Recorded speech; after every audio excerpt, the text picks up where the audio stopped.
What you manifest in your mind, you can bring to reality. Ralph Gilles or Giles, I'm not sure. Automotive design. This is from Abstract Season 1, Episode 5, the Netflix series. This episode follows Ralph as he and his team is preparing to kind of unveil their concept car for what will become potentially the new evolution of the minivan with self-driving cars. And it also follows Ralph and tells the story of how he became in charge of global design for Fiat Chrysler, and kind of his journey in that, and how when he was a kid, like a lot of kids that like to draw, tend to draw cars. I had a little phase where I drew cars, but it wasn't really into cars enough to really get obsessed with it.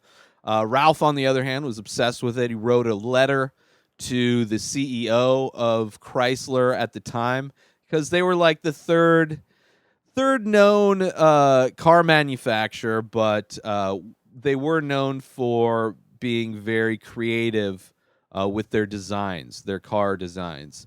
And that's something that Ralph kind of enjoyed. It was the car manufacturer that he enjoyed. So anyway, or it was a commercial actually that inspired, like his mom was a fan of it or whatever, and she told him to write. Anyway, he wrote a letter to the CEO, and some kind of assistant wrote him a letter back, just thanking him for reaching out, and gave him schools that they recommend he go to learn automotive design, so that he can be prepared to be hired by the company if that's what he chooses to do. And he kind of did for a little bit. He followed the dream, didn't really like school, dropped out.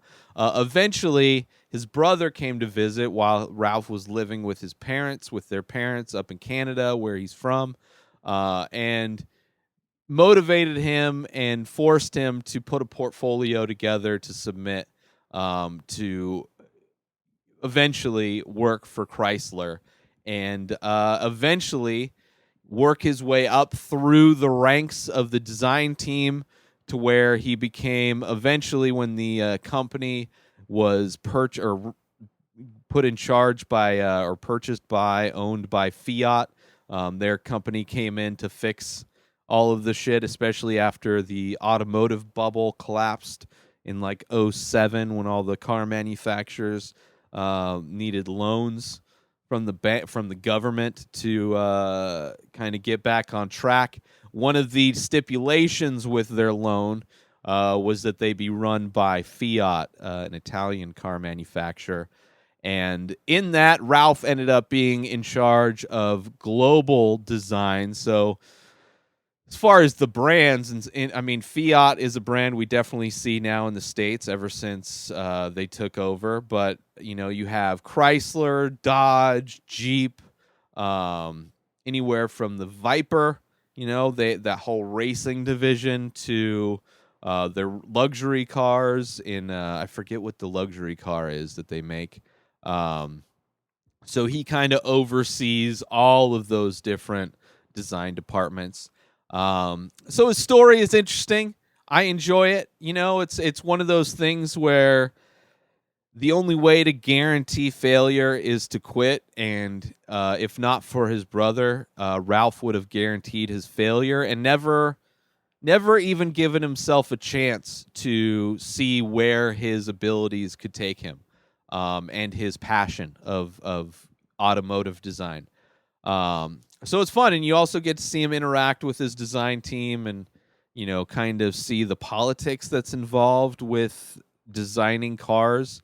But also it kind of gives you the perspective on what it takes to design cars, how like the time frame of how long it's going to take to develop and get the cars made, let alone how long they should be lasting in circulation as like a relevant design. Like it's kind of a weird way to look at designing something where it has to last a long time, the design. But also looking towards the future of self-driving cars and what it means for humans to exist with cars being a different type of a device rather than something that you actively use. It's going to become what they think as a just a separate living space.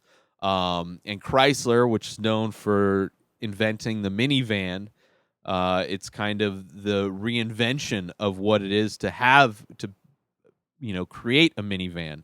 What it means, because minivan, it's a whole family vehicle. Lot of passengers can sit in it, and how do we make that look something that's more appealing, like a living room would feel like? So it's interesting how how much work goes into them understanding what it is that they're making, and then also just how everything is going to work within this new space, checking from the smallest details of what it feels like, what the buttons on the steering wheel feel like on your thumb, to the user interface on the dash control panel. Super interesting in a lot of ways. I mean, I love technology in general. I'm not a huge car guy to this day, but if I had money, I think being a car guy, I mean, there's definitely, you could be poor and love cars. I mean, it is definitely not something that you have to be wealthy to enjoy. But it's one thing that I could see myself enjoying more of if I was wealthy or had a lot of money to actually afford to buy fun cars. But still, as a piece of technology that's evolving and changing, it's interesting to see it from that perspective, what it takes from like a design perspective. And then also just hearing his background is super interesting. Very interesting all around. Seeing his journey as a designer, his story becoming a designer. The car itself, I mean, it definitely gave me an appreciation for the brand of cars. I mean, I drive a Dodge minivan myself, but I would love to get any of I think the designs of their cars, I enjoy the fact that they're making low cost, interesting looking cars instead of just, cookie cutter, like trend of just generic whatever. But cars never were something that I've been super into, but I enjoyed this episode nonetheless. From just an overall seeing what it is to when art and corporate kind of have to merge together. And anyway, I love it. So that's episode 5 of the Abstract series. It's on Netflix, season 1. There are 2 seasons. I'm going through episode by episode each week, kind of talking about each one and what I liked and things like that. So go check it out. Episode 5, Ralph Gilles, Automotive Design from Abstract, season 1, episode 5. That's it for this episode of The Ray Taylor Show. New episodes come out every single day. Subscribe on IGTV, YouTube, and everywhere else podcasts are found. Go buy my artwork. I make artwork too, and you can buy it. I make paintings, ink paintings on paper, abstract portraits like you've never seen. It's kind of a style that I've been trying to develop over what is close to now 1,000 original paintings that are for sale, different sizes and prices. So go check them out and save 25% when you use coupon code RTS. Follow me on social media at Ray Taylor. Have a wonderful day, everybody. Peace out!